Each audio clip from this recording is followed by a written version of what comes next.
Puji Tuhan, saudara-saudari, selamat bergabung di dalam sidang penggenapan gereja di Surabaya. Dan kita akan bersama-sama memasuki kelas penggembalaan. Kita menggunakan bahan penggembalaan volume kedua setelah beroleh selamat. Dan kita akan bersama-sama saudara-saudari memasuki pelajaran ke-12 yang membahas tentang kehidupan bersidang. Mari saudara-saudari kita memulai sidang penggenapan ini dengan berdoa. Oh Tuhan Yesus, oh Tuhan Yesus, oh Tuhan, Kaulah hayat di dalam kami. Tuhan, terima kasih Kau telah menyelamatkan kami, sehingga kami beroleh hayat yang kekal, hayat Allah. Biarlah kami hidup bersandar hayat ini, hidup oleh hayat ini. Oh Tuhan Yesus, biar kami menampilkan ekspresi dari hayat ini. Hayat Allah yang, oh Tuhan Yesus kekal, hayat Allah yang mulia. Biarlah kehidupan kami adalah kehidupan yang mencerminkan, menampilkan ciri-ciri dari hayat ini. Oh Tuhan Yesus, bahwa kami memasuki kelas penggembalaan ini Tuhan. Oh Tuhan, Kaulah gembala agung kami. Kaulah yang terus menyuplai kami dengan apa adanya dirimu. Kami terbuka padamu Tuhan Yesus. Terima kasih Tuhan. Amin. Puji Tuhan, saudara-saudari, pelajaran ke-12 membahas tentang kehidupan bersidang. Apa itu bersidang, saudara-saudari? Bersidang adalah pertemuan, ya. Pertemuan yang ada di dalam Matius pasal 18 ayat 20. Mari kita baca bersama-sama Matius 18 ayat 20. Sebab di mana dua atau tiga orang berkumpul dalam namaku, di situ aku ada di tengah-tengah mereka. Kehidupan bersidang, saudara-saudari, menurut Matius 18 ayat 20 adalah kehidupan di mana dua atau tiga orang berkumpul dalam nama Tuhan. Berkumpul di dalam nama Tuhan, membawa Tuhan hadir di tengah-tengah mereka. Saudara-saudari, mari kita sejenak mendoa bacakan ayat ini. Matius 18 ayat 20. Oh Tuhan Yesus, oh sebab di mana, amin. Oh di mana dua atau tiga orang berkumpul. Haleluya, dua atau tiga orang berkumpul. Amin, dalam nama Tuhan. Oh, berkumpul dalam nama Tuhan. Oh, dua atau tiga orang berkumpul. Bersidang dalam nama Tuhan. Haleluya. Di situ Tuhan ada. Amin. Oh, di dalam sidang itu ada Tuhan. Berkumpul di dalam nama Tuhan. Membuat Tuhan hadir di tengah-tengah mereka. Haleluya. Tuhan, kami mau berkumpul di dalam namamu. Kami bisa mengalami hadirat-Mu. Oh, kami mengalami perjumpaan denganmu. Oh, Kau hadir di tengah-tengah kami, Tuhan. Oh, kami perlu menempuh penghidupan yang demikian. Penghidupan bersidang, berkumpul dalam nama Tuhan, menikmati hadir Tuhan. Haleluya. Amin. Saudara-saudari, semoga melalui ayat ini kita bisa dibawa maju bahwa kehidupan bersidang bukan hanya ibadah luaran, tata cara atau liturgi, tetapi berkumpul dalam nama Tuhan, berjumpa Tuhan. Amin. Saudara-saudari, bersidang berkumpul di dalam nama Tuhan adalah penetapan Allah atas kaum beriman. Apa ini maksudnya, saudara-saudari? Allah telah menetapkan cara keberadaan semua makhluk hidup di alam semesta ini. Untuk semua makhluk hidup ada habitatnya. Ya. Hayat mereka, hayat makhluk hidup ini akan bisa hidup sesuai habitatnya. Seperti air terhadap ikan, udara terhadap burung. Begitulah sidang-sidang, pertemuan-pertemuan ibadah terhadap orang Kristen. Hayat orang Kristen adalah hayat yang cocok untuk bersidang, beribadah. Seperti hayat ikan cocok di air, hayat burung cocok di udara. Saudara-saudari, ikan harus hidup di dalam air, harus. Burung terbang di udara. Demikian pula orang Kristen. Melestarikan keberadaan dan hidup rohaninya melalui bersidang. Saudara-saudari, kehidupan bersidang adalah penetapan Allah atas kita kaum beriman. Hayat Allah di dalam kita adalah hayat yang cocok untuk beribadah, pertemuan-pertemuan ibadah, bersidang. Karena memang hayat ini ditetapkan Allah ya untuk bersidang, pertemuan-pertemuan ibadah, berkumpul demi nama. Amin. Saudara-saudari, berbicara hayat yang ada di dalam kita. Di dalam Yohanes 10 ayat 3 dan ayat 16 memperlihatkan bahwa sejak kita beroleh selamat, kita menjadi domba-domba kepunyaan Allah. Bukan berarti kita memiliki hayat domba, bukan. Tapi ini adalah satu gambaran bahwa hayat Allah di dalam kita memiliki ciri khas, memiliki tuntutan hayat. Hayat yang ada di dalam kita semakin bertumbuh, semakin dewasa, akan menampilkan satu ekspresi, akan menampilkan satu ciri-ciri, ya. Dan salah satu cirinya, ya, seperti yang di dalam Yohanes 10 ayat 3 dan 16 ini, ya, hayat Allah tidak sembarangan ya menyebut domba. Ya. Hayat domba itu hayat yang bagaimana? Ciri khas hidup domba adalah berkumpul. Mereka tidak suka terpisah satu dengan yang lainnya. Bukan tanpa alasan, bukan tanpa tujuan. Allah menyebut di dalam Yohanes pasal 10. Bahkan dia mengatakan, akulah gembala yang baik. Gembala di atas setiap domba. Orang Kristen memiliki satu kehidupan yang perlu pimpinan Tuhan. Seperti domba butuh gembala. Tapi di satu sisi yang lain, ciri khas hidup dari domba adalah suka berkumpul.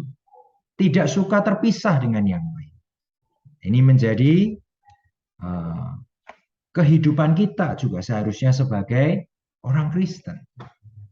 Tuntutan hayat yang ada di dalam kita. Hayat Allah ini sukanya berkumpul. Maka tadi dikatakan apabila kamu berkumpul, ya, 2-3 orang berkumpul dalam namaku.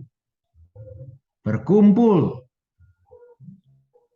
karena gembala, ya, sang gembala, Kristus sang kepala, sang gembala. Ya.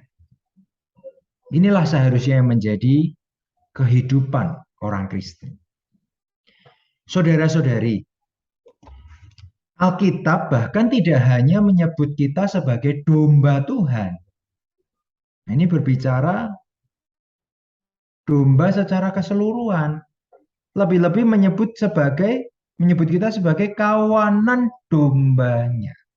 Ini ada di dalam Kisah Para Rasul 20 ayat 28 dan juga 1 Petrus 5 ayat 2. Kawanan domba.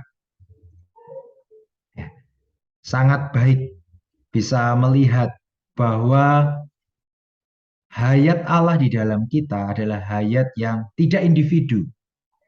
Hayat yang ada di dalam kita adalah hayat yang membutuhkan orang lain, membutuhkan kawanan domba yang lain. Ini sangat manis. Tuhan tidak menyelamatkan satu orang saja. Tuhan tidak menjadi hayat untuk satu orang saja. Tuhan menjadi hayat bagi banyak orang. Supaya kita semua boleh menjadi kawanan domba Allah. Kisah Para Rasul 20 ayat 28. Jagalah dirimu. Ini berbicara individu. Tetapi juga jagalah seluruh kawanan. Berbicara ada kaum saleh yang lain. Anggota tubuh Kristus yang lain. Kawanan ya, yang bersama-sama. Percaya Tuhan menjadi umat Allah. Secara pribadi kita menjaga diri kita, mengasihi Tuhan. Secara bersama-sama kita juga menjaga seluruh kawanan, saling mengasihi, saling menasehati. Kemudian di 1 Petrus 5 ayat 2 juga dikatakan, gembalakanlah kawanan domba Allah yang ada padamu. Ini juga adalah kata-kata yang Tuhan sampaikan kepada Petrus, dan Petrus ulang sampaikan lagi kepada jemaat-jemaat. Waktu itu Petrus di dalam kelemahan, kegagalan, karena dia menyangkal Tuhan. Dan Tuhan bertanya kepada Petrus, apakah engkau mengasihi aku? Gembalakanlah domba-domba.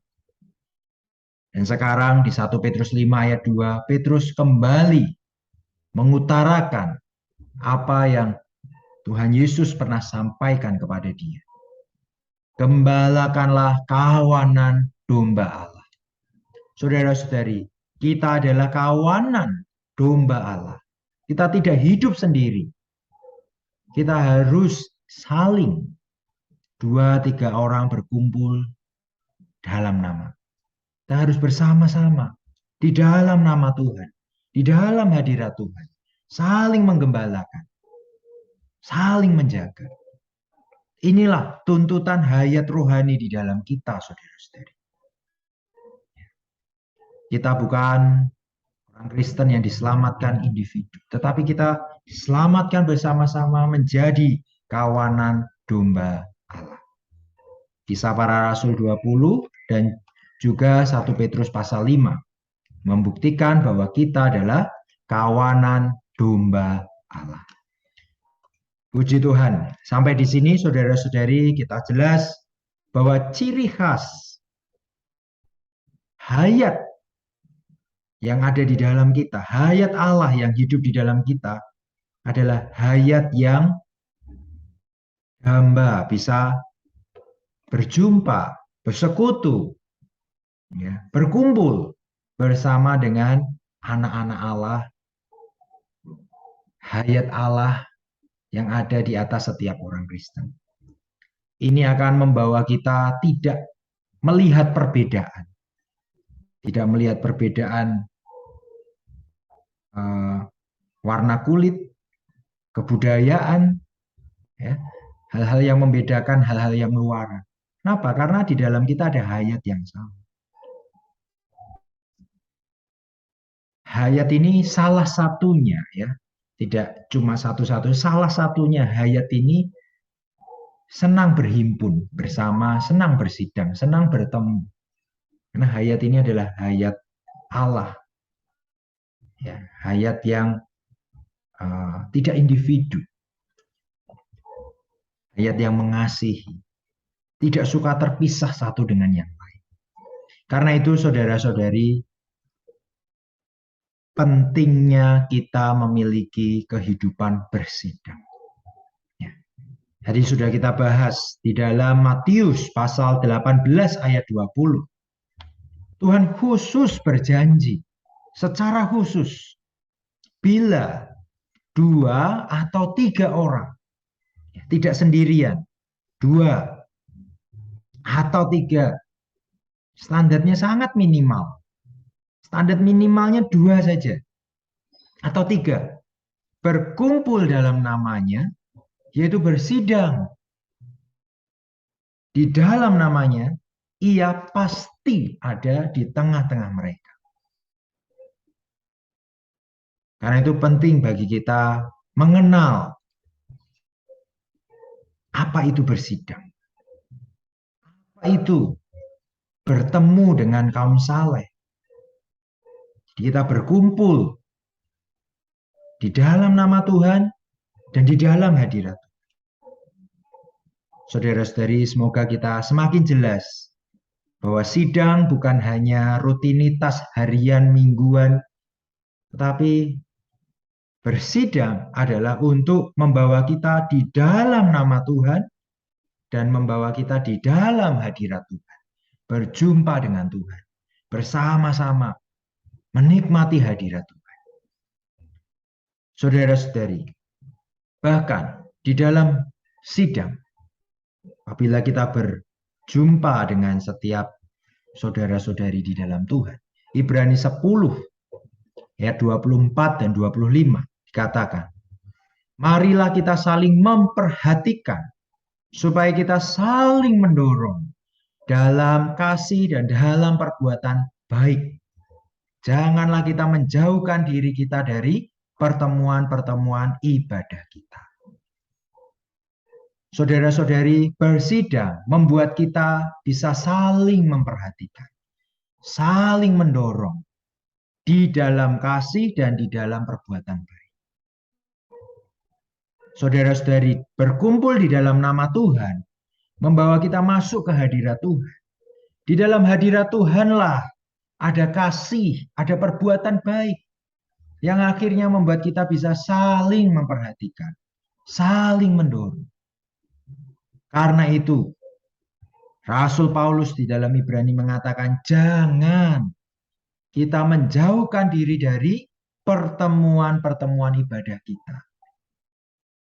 Kita harus berkumpul di dalam nama Tuhan. Kita harus ada di dalam hadirat Tuhan. Di dalam kasih Tuhan, di dalam perbuatan baik. Karena di dalam itulah kita diperhatikan. Kita didorong. Saudara-saudari, saat kita sibuk, saat kita lemah, saat kita merasa sumpek, penat, letih, justru di saat itulah kita perlu datang kepada saudara-saudari yang lain. Datang bersidang. Jangan semakin menjauhkan diri. Jangan beralasan, saudara-saudari. Karena di dalam sidanglah kita mendapat kekuatan. Kita akan terdorong. Ya. Kita akan terjaga. Seperti yang dikatakan di dalam Ibrani 10 ayat 24 dan 25 ini. Oh, janganlah. Saudara-saudari, jangan meninggalkan pertemuan, jangan menjauhkan pertemuan-pertemuan ibadah kita. Jangan menjauhkan diri dari pertemuan-pertemuan ibadah kita. Semoga ayat ini terus terukir di dalam hati dan pikiran kita. Kapankala kita merasa lemah, merasa enggan, merasa tidak ada kekuatan, doa bacakan ayat ini. Tuhan, tidak bisa Tuhan, tidak boleh Tuhan, menjauhkan diri dari pertemuan-pertemuan ibadah. Oh, pertemuan ibadah membuat aku diperhatikan. Aku bisa mendapat perhatian. Aku bisa mendapat dorongan. Puji Tuhan. Semoga ini menjadi dorongan bagi kita. Penting saudara-saudari bisa mengenal sidang kaum beriman. Pentingnya sidang kaum beriman karena di dalam sidang kita dapat saling memperhatikan, dapat saling mendukung. Ibrani 10 ayat 24 dan 25 menunjukkan kepada kita bahwa bersidang dapat menyebabkan kita saling memperhatikan untuk saling mendorong dalam kasih dan saling menasihati dalam perbuatan baik. Sekali lagi saudara-saudari, bersidang dapat menyebabkan kita saling memperhatikan, saling mendorong, saling menasehati dalam perbuatan yang baik, dalam kasih. Amin. Kemudian saudara-saudari, secara teknis ada berbagai jenis sidang bagi kaum beriman.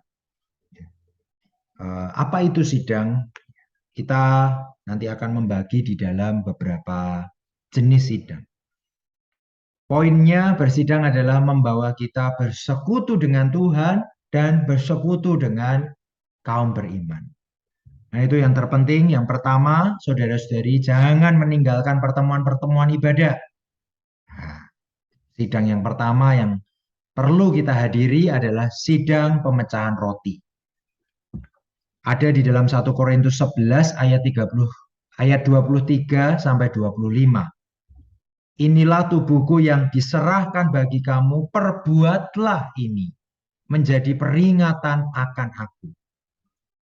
Kemudian, cawan ini adalah perjanjian baru yang dimeteraikan dengan darahku. Perbuatlah ini setiap kali kamu meminumnya menjadi peringatan akan aku. Saudara-saudari, ada sidang yang didirikan oleh Tuhan dan diminta oleh Tuhan untuk dilakukan. Yaitu di 1 Korintus 11 ayat 23 sampai 25 ini.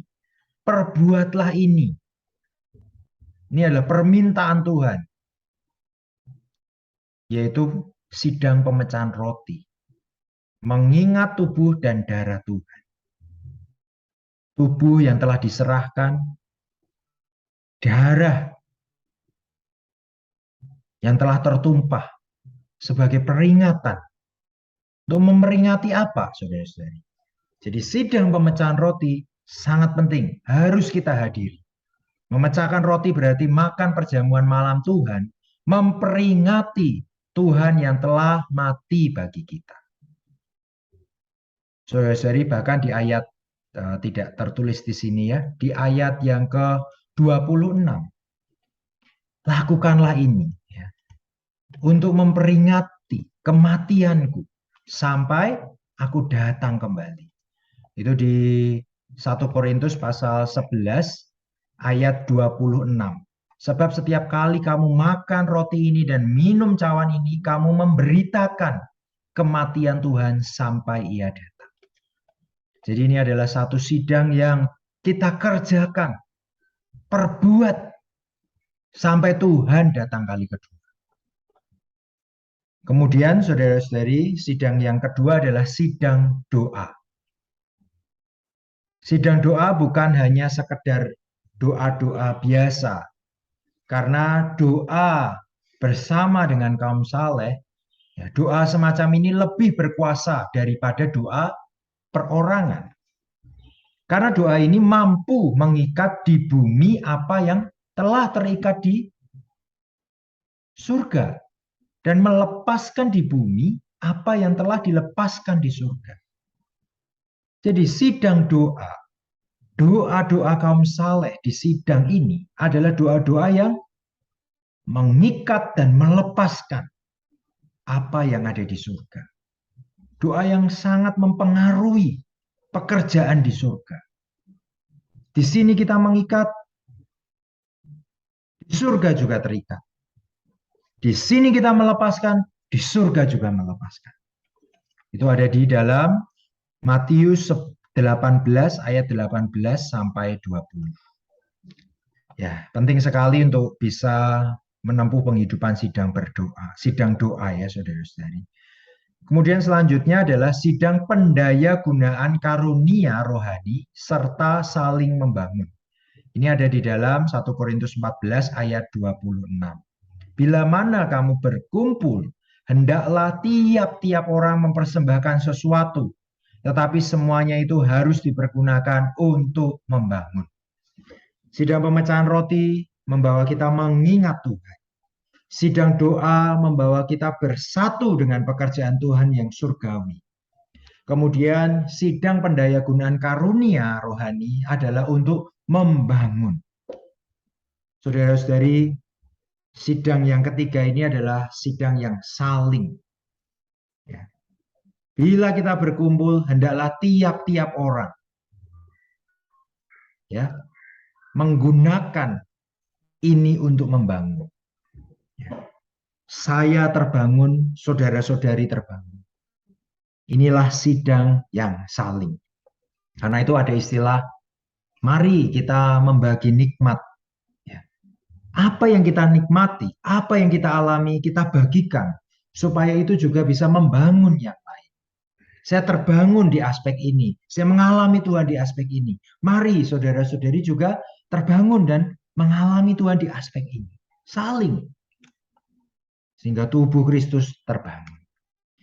Saudara-saudari, setiap orang perlu menggunakan karunia rohaninya. Ada yang bermazmur, ya, ada yang menikmati Tuhan di dalam puji-pujiannya. Ada yang menikmati Tuhan di dalam pembacaan Alkitabnya, pengajaran. Ada yang menikmati Tuhan di dalam doa-doanya, pewahyuan. Ada ini, ada itu. Ya, semuanya berperan.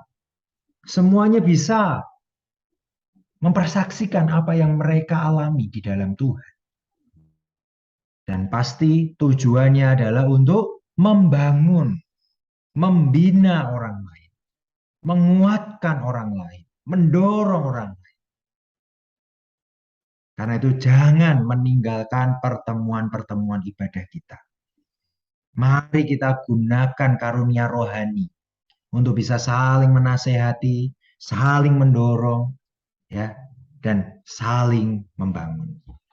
Puji Tuhan, saudari, ada beberapa sidang-sidang ini ya, kita perlu mengenal bahwa sidang bukan rutinitas.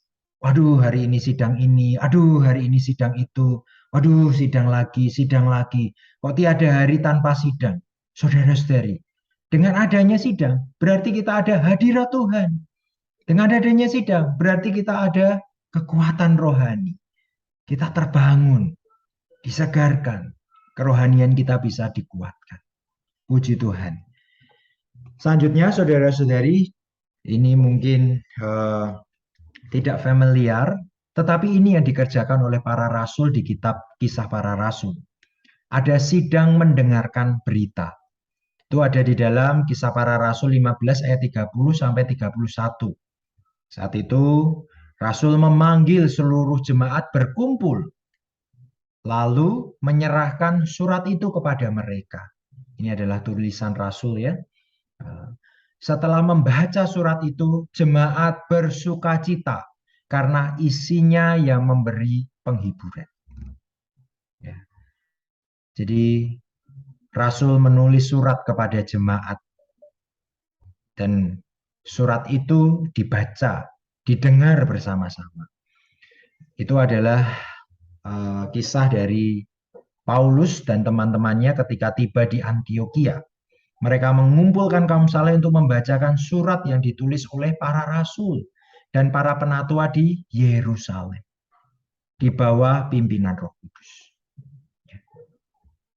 Iman timbul dari pendengaran akan firman Tuhan.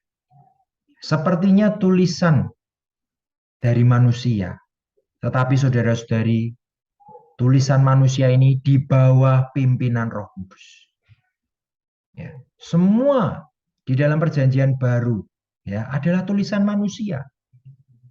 Ya. Surat Rasul kepada jemaat. Tetapi saudara-saudari, semuanya di bawah pimpinan Roh Kudus. Karena itu penting sekali bagi kita bisa bersama-sama ya mengikuti sidang membaca Alkitab. Ya, ada kalanya kita perlu bersama-sama membaca, mendengar firman.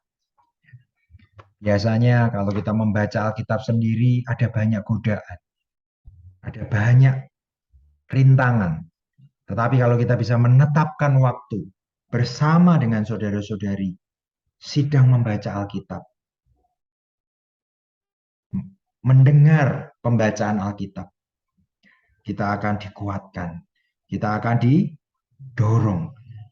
Firman Tuhan akan mengisi kita. Hendaklah perkataan Kristus diam dengan limpahnya, tinggal dengan limpahnya di dalam kita. Amin. Selanjutnya saudara-saudari juga ada sidang mendengarkan berita. Ya, ini ada di dalam Kisah Para Rasul 15 ayat 30 sampai 31.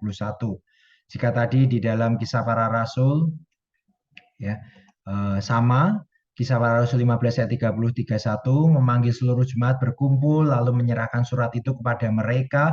Setelah membaca surat itu jemaat bersukacita karena isinya yang memberi penghiburan. Umat saleh di Troas ini berhimpun untuk mendengarkan Paulus berbicara mengenai hal-hal rohani, sehingga mereka juga terbina dan dikuatkan.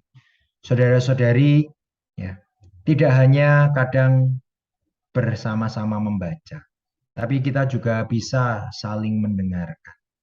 Saudara-saudari sidang, mendengar, membaca, ini sangat penting bagi kita. Karena yang kita dengar, yang kita baca adalah firman Tuhan. Sama prinsipnya saudara-saudari. Mendengar firman, membaca firman bersama-sama, ini akan menguatkan kita. Ini akan membina kita. Ya. Saudara-saudari, ya, perlu di dalam kehidupan bersidang kita bersama-sama. Ya. Kita memiliki kehidupan yang saling. Ya. Puji Tuhan, semoga membaca firman Tuhan, mendengar firman Tuhan, ini bisa membuat kita dikuatkan, membuat kita terbina, terbangun. Saudari, oke, ada sedikit revisi ya. Tadi Kisah Para Rasul pasal 20. Ya, ini PowerPoint saya salah di dalam mengopi ayat. Yang benar adalah Kisah Para Rasul pasal 20 ya, ayat ke-7. Ya, saya bacakan Kisah Para Rasul pasal 20 ayat Kisah Para Rasul 20 ayat yang ke-7. Saya bacakan di ayat yang ke-7. Pada hari pertama dalam minggu itu ketika kami berkumpul untuk memecah-mecahkan roti, Paulus berbicara dengan saudara-saudara seiman di situ. Karena ia bermaksud untuk berangkat keesokan harinya, pembicaraan itu berlangsung sampai tengah malam. Ya.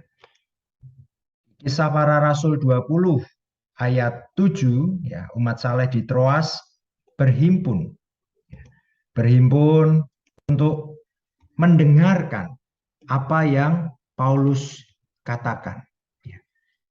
Paulus bersekutu. Ya. Jadi di sini kita melihat rasul yang berbicara. Ya. Ada rasul yang membawakan beban persekutuan, ya, yang pastinya adalah untuk membawa kaum saleh atau umat saleh yang ada di Troas itu terbina dan dikuatkan. Saudara-saudari, semoga penghidupan sidang di dalam kita adalah penghidupan yang sukacita. Ya, seperti kaum saleh di dalam Kisah Para Rasul, ya, mereka bersukacita bisa membaca Alkitab bersama-sama, bisa mendengarkan perkataan Rasul, ya, perkataan orang-orang yang berkarunia, yang pastinya adalah untuk membangun gereja.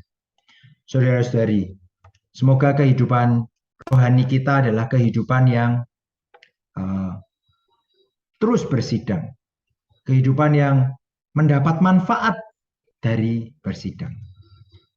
Pelajaran 12 ini perlu menjadi dorongan bagi kita semua.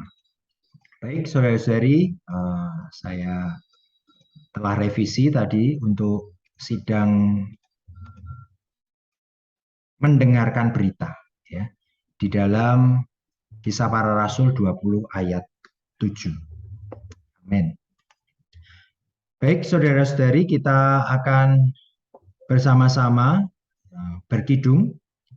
Ya, saya akan membukakan sebuah kidung, yaitu di dalam kidung nomor 624. Ya. Kita menyanyikan bait pertama, kedua, dan ketiga saja, ya, 3 bait. Ya, saya akan putarkan lagunya. Amin.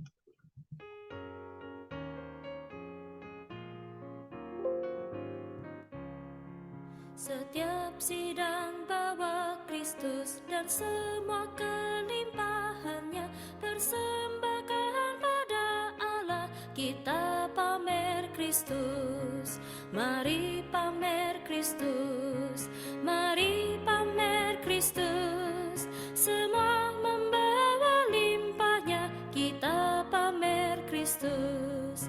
Hidup perang sandar Kristus, siang malam kerap Kristus, dengan limpahnya berpadu untuk pamer Kristus.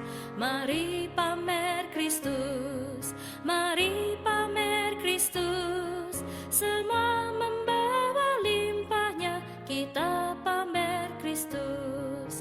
Hidup dan adanya kita, Kristus jadi realitas, hingga tiap kita sidang dapat pamer Kristus. Mari pamer Kristus, mari pamer Kristus. Semua membawa limpahnya, kita pamer Kristus. Amin. Sidang kita adalah sidang yang memamerkan Kristus bertumbuh di atas kita dan melihat Kristus juga bertumbuh di atas setiap saudara-saudari. Mari saudara-saudari kita mengakhiri sidang penggenapan di aspek penggembalaan tentang bersidang di dalam doa. Mari saya pimpin di dalam doa. Tuhan Yesus, kami bersyukur untuk kehidupan bersidang yang Tuhan tentukan sebagai kehidupan kami. Kehidupan hayat yang ada di dalam kami bukan hayat yang individu, bukan hayat yang menyendiri, tetapi adalah hayat yang berhimpun, hayat yang bersidang, hayat yang saling menguatkan, saling mendorong di dalam kasih dan di dalam perbuatan yang baik. Tuhan Yesus, biarlah kami menempuh penghidupan bersidang dengan sukacita, seperti yang dialami jemaat-jemaat di Kisah Para Rasul. Kami bisa menempuh kehidupan bersidang pemecahan roti, seperti yang Kau tentukan untuk kami lakukan. Perbuatlah ini sebagai peringatan akan aku. Tuhan, biarlah ini kami kerjakan. Juga sidang doa, sidang yang bekerja sama dengan ministry Kristus yang surgawi.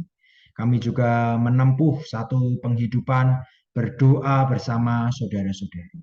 Terlebih Tuhan, kami juga perlu mendaya gunakan kemampuan karunia yang Tuhan sudah berikan di atas kami. Kami gunakan itu semua untuk membangun. Kami juga perlu mengenal firman-Mu. Karena itu kami perlu memiliki waktu-waktu bertemu, bersekutu untuk saling mendengar firman, saling membicarakan firman. Oh Tuhan Yesus, ini menjadi kerinduan kami bersama. Kami rindu berhimpun, rindu bersidang. Oh, supaya kami bisa saling memamerkan Kristus. Terima kasih Tuhan Yesus, kiranya Tuhan bertumbuh di dalam kami, dewasa di dalam kami. Di dalam nama-Mu kami berdoa. Amin. Demikian saudara-saudari sidang penggenapan untuk kelas penggembalaan berjudul perlunya bersidang. Ya, kehidupan bersidang menjadi kehidupan kita setiap hari sepanjang waktu sampai Tuhan datang kali kedua. Terima kasih saudara-saudari, Tuhan Yesus memberkati.